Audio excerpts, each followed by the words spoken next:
Hi there, this is Noor Zibde, Functional Nutritionist. This is part 2 of a series on the top foods that will help your liver detox naturally.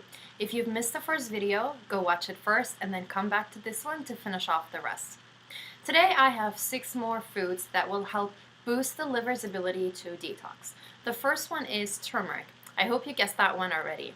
Turmeric is a plant, it's a root plant, and you can use the root or the powder that will be in the spice section in the grocery store. Turmeric active ingredient is called curcumin, and what it does, it activates enzymes in phase 2 detoxification pathways, and this is very important because it's going to help the body clear those intermediates that developed as the liver moves from phase 1 to phase 2, and these intermediates are more toxic than what you started with. So anything that promotes phase 2 enzymes is very important. What it does, it helps prevent the activation of carcinogens, and if there are any carcinogens that are active, it helps the body get rid of them. You can use turmeric in the kitchen in many different ways. The powder, you can add that to scrambled eggs or frittata or roasted vegetables or steamed vegetables. You can even add it as a spice rub mix on chicken and ground meats and grass-fed beef and fish. I especially like it on white-colored vegetables like cauliflower or mushroom. It's just the bright orange color of turmeric adds a lot more interest to the meal when those vegetables become a little bit colorful. You can also add the powder to coconut milk or or almond milk and make a warm, soothing milk. You can use the root and shred it with some ginger root and make a warm tea that is also soothing. Here's a trick for you and turmeric. Turmeric is more bioavailable if there is black pepper included at the same time. That's because, so what we need to do is add a dash of black pepper anytime you're using turmeric. If you tend to forget that, or to make things simpler, just have mix half a teaspoon of black pepper with a quarter cup ground turmeric in a spice jar, and that will be ready for you anytime you use turmeric. Black pepper is already there. The second food or food group is green tea. Green tea is full of antioxidants called polyphenols, and the specific ones are called catechins. Green tea is going to activate phase 2 enzymes in the liver, which are very important. How many cups of green tea to drink a day? Research finds that 2 to 3 cups will help you get the amount of antioxidants that your body will need, and some studies find even up to 7 cups of green tea will be helpful. If this is overwhelming, just take it easy. Decide, maybe choose to do 1 cup of green tea a day as a starting point, maybe in the morning instead of coffee, or in the evening as a calming drink. Just start slowly, enjoy it, and take it from there. Green tea has caffeine, so if you're sensitive to caffeine, just be mindful of that, or choose decaf green tea. The third food or food group is bone broth. That might be something new or you haven't thought about. Bone broth is concentrated in amino acids, specifically glycine, which is important for phase 2 detoxification. What the liver does is that it takes those amino acids and binds them to toxins so they become more neutral and easier to get rid of. So how to make bone broth?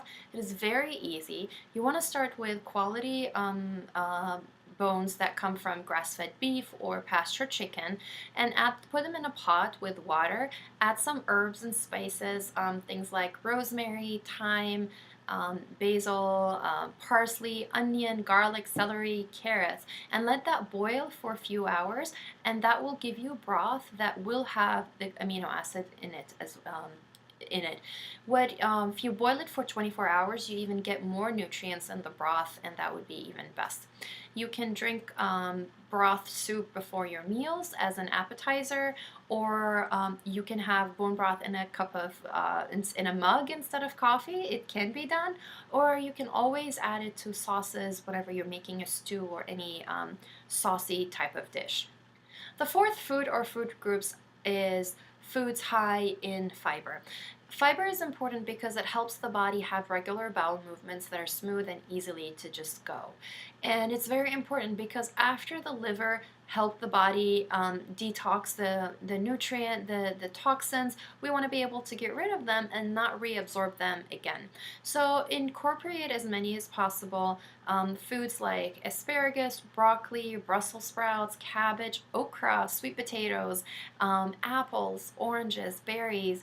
These are all excellent sources of fiber. Things like flaxseed and almond and steel-cut oats are going to have a good amount of fiber as well too. Beans and lentils, if you can tolerate them, they would be excellent source of fiber. If you tend to have gas and bloating, then maybe choose the other fiber sources first. The fifth food or food group is probiotic foods. Probiotic stands for live cultures, and your gut is going to have a mix of bacteria. So we want to promote the healthy bacteria over unhealthy ones. And that's because healthy bacteria is going to improve your immune system, it's going to improve your digestive tract health, and that will prevent toxins from coming inside your body, which include environmental toxins, toxins in the food supply, and even toxins from unhealthy bacteria. Some studies show that specific strains of bacteria are going to degrade pesticides. So, and other strains of bacteria are going to help the body get rid of BPA, which is found in some plastics, and even store receipts. So, good sources of probiotic foods, the best one would be fermented vegetables. So things like sauerkraut or kimchi, or you can even ferment vegetables like carrots and radishes at home. The most important thing, if you're doing it at home or if you're buying a store product, is that you only ferment with water and salt. Anytime vinegar or any other preservative is added, then the bacteria is going to be killed, which defeats the purpose of having these products. So read the labels and make sure it's only water and salt. Now, there is room for probiotic supplements, and I do use those with my patients, but it's always better to work with a professional if you're going to incorporate any supplements. The last food or food group is cilantro and parsley. Now, these herbs are going to work on heavy metals, things like lead, mercury, cadmium, aluminum. These heavy metals are neurotoxins, which means that they are going to cause a headache, brain fog, or depression, or things like pain and cramps, cramps. And it's very important to get rid of those neurotoxins. So try to incorporate cilantro or parsley in your dishes. Cilantro works great with salsa and any Mexican style meals, and parsley works best with Mediterranean type of dishes.